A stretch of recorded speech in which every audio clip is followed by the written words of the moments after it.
Hai teman-teman, apa kabar kalian semua? Semoga selalu dalam keadaan sehat walafiat. Perkenalkan, nama lengkap saya Faustina Ona. Saya dari Program Studi Pendidikan Guru Sekolah Dasar kelas 2021A. Pada kesempatan kali ini, saya akan membahas materi berkaitan dengan hak asasi manusia. Nah, teman-teman, ada pun beberapa hal yang akan kita bahas dalam materi ini. Di antaranya yang pertama itu berkaitan dengan hakikat HAM. Yang kedua teman-teman berkaitan dengan jenis-jenis HAM. Yang ketiga berkaitan dengan karakteristik HAM. Dan yang keempat teman-teman berkaitan dengan Deklarasi Umum Hak Asasi Manusia atau DUHAM. Yuk teman-teman, kita simak baik-baik penjelasan saya berikut ini. Nah, teman-teman, pertama-tama, apakah kalian sudah tahu apa itu hak, asasi, dan manusia?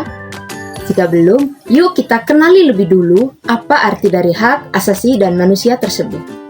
Nah, teman-teman, hak itu adalah segala hal atau peluang yang diberikan kepada seseorang untuk dapat memiliki dan melakukan sesuatu sesuai keinginannya. Dan itu semua dapat berupa hal, kekuasaan, kewenangan yang dimiliki seseorang menurut ketentuan atau peraturan tertentu yang berlaku. Nah, sedangkan asasi teman-teman itu merupakan hal yang mendasar atau hal yang fundamental yang utama dalam diri manusia.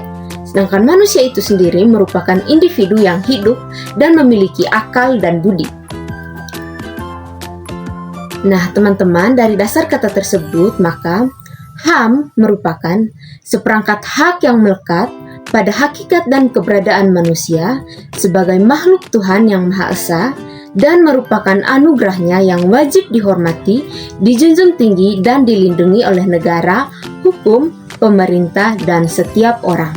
Nah, teman-teman, itu tadi berkaitan dengan hakikat HAM. Sekarang kita akan masuk pada jenis-jenis HAM. HAM ini, teman-teman, terdiri dari beberapa jenis. Yang pertama, itu ada civil rights atau hak sipil. Hak sipil ini adalah hak-hak dasar yang menjamin kebebasan individu dan perlindungan dari tindakan sewenang-wenang negara. Contohnya, hak atas kehidupan, kebebasan berbicara, beragama, dan memiliki properti. Yang kedua teman-teman, political rights atau hak berpolitik. Hak ini merupakan hak yang memungkinkan individu untuk berpartisipasi dalam kehidupan politik. Contohnya, hak untuk memilih, hak untuk dipilih, dan hak untuk berserikat dalam partai politik. Nah, hak yang ketiga, teman-teman, itu social rights atau hak sosial. Hak sosial ini adalah hak yang berkaitan dengan kesejahteraan dan kehidupan bermasyarakat. Contohnya, hak atas pendidikan, hak atas kesehatan, hak atas pekerjaan, dan hak atas perumahan yang layak. Itu yang ketiga. Yang keempat, teman-teman, itu ada cultural rights atau hak budaya. Nah, hak budaya ini adalah hak untuk mempertahankan dan mengembangkan identitas budaya. Contohnya, hak untuk menggunakan bahasa ibu, menjalankan tradisi, dan melindungi warisan budaya. Nah, itu yang keempat, teman-teman. Yang terakhir di sini, teman-teman, ada jenis hak economic rights atau hak ekonomi. Nah, hak ekonomi ini adalah hak yang berkaitan dengan kesejahteraan ekonomi individu. Contohnya, hak atas pekerjaan yang layak, upah yang adil, dan hak atas perlindungan sosial. Nah, teman-teman, itulah yang berkaitan dengan jenis-jenis HAM. Nah, teman-teman, sekarang kita masuk pada karakteristik dari hak asasi manusia.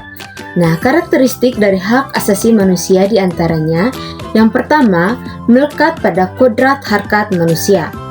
Artinya, HAM adalah hak yang secara alami dimiliki oleh setiap manusia sejak lahir.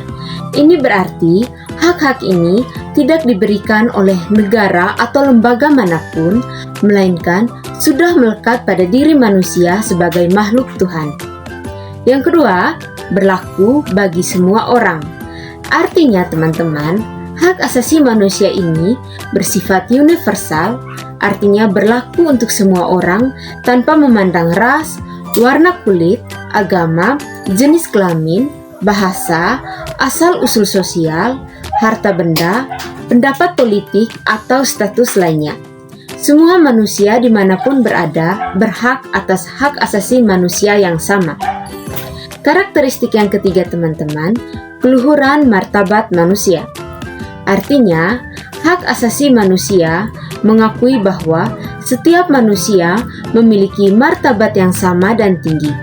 Ini berarti setiap individu berhak diperlakukan dengan adil, hormat, dan bermartabat. Tidak ada seorang pun yang boleh diperlakukan sebagai objek atau alat untuk mencapai tujuan tertentu. Nah, teman-teman, karakteristik yang keempat yaitu respect terhadap kebebasan manusia. Ini berarti hak asasi manusia menjamin kebebasan individu dalam berbagai aspek kehidupan seperti kebebasan berpikir, berpendapat, beragama, berserikat, dan berkumpul. Kebebasan ini dibatasi oleh hak-hak orang lain dan kepentingan umum. Nah, teman-teman, karakteristik yang terakhir yaitu kesederajatan. Ini berarti hak asasi manusia menegaskan bahwa semua manusia adalah sama di hadapan hukum. Tidak ada yang berada di atas hukum atau memiliki hak istimewa. Semua orang harus diperlakukan sama dan memiliki kesempatan yang sama untuk mengembangkan diri. Nah, teman-teman, sekarang kita membahas Deklarasi Umum Hak Asasi Manusia atau DUHAM. Nah, teman-teman, DUHAM ini adalah dokumen penting yang menguraikan hak-hak dasar yang dimiliki oleh setiap manusia. Nah, dokumen ini diadopsi oleh Perserikatan Bangsa-Bangsa atau PBB pada tahun 1948 sebagai upaya untuk mencegah terjadinya pelanggaran HAM yang sangat parah pada masa Perang Dunia Kedua. Nah, dalam undang-undang telah diatur berkaitan dengan hak ini, yaitu terdapat pada pasal 1 sampai pasal 30. Adapun tujuan adanya DUHAM ini diantaranya yang pertama, DUHAM menjadi acuan bagi semua negara dalam menghormati dan melindungi HAM. Yang kedua, DUHAM berfungsi sebagai instrumen hukum internasional untuk mencegah terjadinya pelanggaran HAM.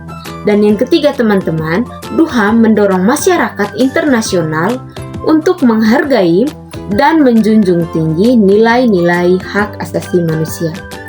Nah, teman-teman, itu saja materi kita berkaitan dengan hak asasi manusia, mulai dari hakikat hak asasi manusia, jenis-jenis hak asasi manusia, karakteristik hak asasi manusia, dan yang terakhir tadi berkaitan dengan Deklarasi Umum Hak Asasi Manusia. Nah, teman-teman, semoga apa yang kita pelajari pada hari ini dapat dimengerti dengan baik oleh teman-teman di rumah dan dapat berguna bagi kehidupan sehari-hari teman-teman. Terima kasih telah menonton video saya. Sampai jumpa pada video selanjutnya. See you!